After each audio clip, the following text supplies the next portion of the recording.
Angelica Panganiban ay nagbigay ng buong suporta para sa relasyon ni Paulo Avellino at Kim Chiu sa pamamagitan ng pagbubuking ng kanilang status. Sa kauna-unahang pagkakataon, ipinahayag ni Angelica ang kanyang kasiyahan sa kasalukuyang estado ng relasyon ng dalawa.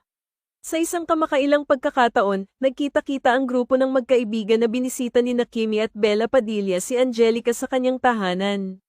Sa kanilang pagbisita, nagkaroon sila ng isang makabuluhang pag-uusap at nag-update sa kanilang mga buhay. Ang pagkakataong ito ay nagbigay sa kanila ng oras para magpalitan ng mga kwento at mag-refresh ng kanilang pagkakaibigan. Ayon sa isang panayam kay Angelica, siya ay masaya sa kanilang mini-reunion at ipinakita niya ang kanyang kasiyahan sa pamamagitan ng kanyang pagbabahagi. Ipinakita ni Angelica ang kanyang suporta sa relasyon ni Paulo at Kim sa pamamagitan ng kanyang mga pahayag na nagpapatunay ng kanyang tunay na ligaya para sa kanilang dalawa. Sa kanilang pag-uusap, tinukoy din ni Angelica ang kanyang damdamin ng kagalakan at kasiyahan sa nararamdaman ni Paulo at Kim sa kanilang relasyon. Ito ay nagpapakita ng kanyang tapat na suporta sa kanilang pagmamahalan at nagbigay siya ng positibong pananaw para sa kanilang hinaharap. Ang kanilang pag-reunite ay isang patunay na kahit sa kabila ng abalang schedule at mga responsibilidad, ang tunay na pagkakaibigan ay nananatiling matatag. Ang pagkakaroon ng oras para sa isa't isa at pagbibigay halaga sa mga espesyal na sandali tulad nito ay nagbibigay ng lakas at saya sa bawat isa.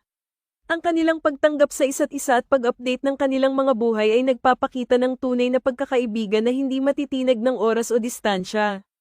Ang pagkakaibigan ni Angelica, Kim, at Bella ay tila naging mas matibay sa kanilang pag-uusap at pagkikita.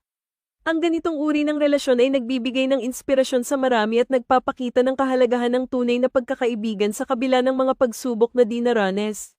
Si Angelica, bilang isang kaibigan, ay nagbigay ng suporta at pagmamalasakit sa kanyang mga kaibigan sa kanilang mga pinagdaraanan, na isang magandang halimbawa ng pagkakaroon ng magandang relasyon sa mga kaibigan.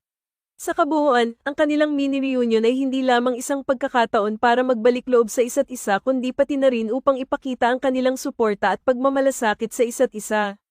Ang pagiging bukas ni Angelica sa kanyang kasiyahan para sa relasyon ni Paulo at Kim ay isang patunay ng kanyang tunay na pagkakaibigan at suporta.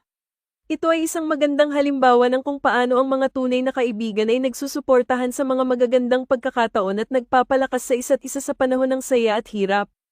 Ano ang sa inyo sa balitang ito?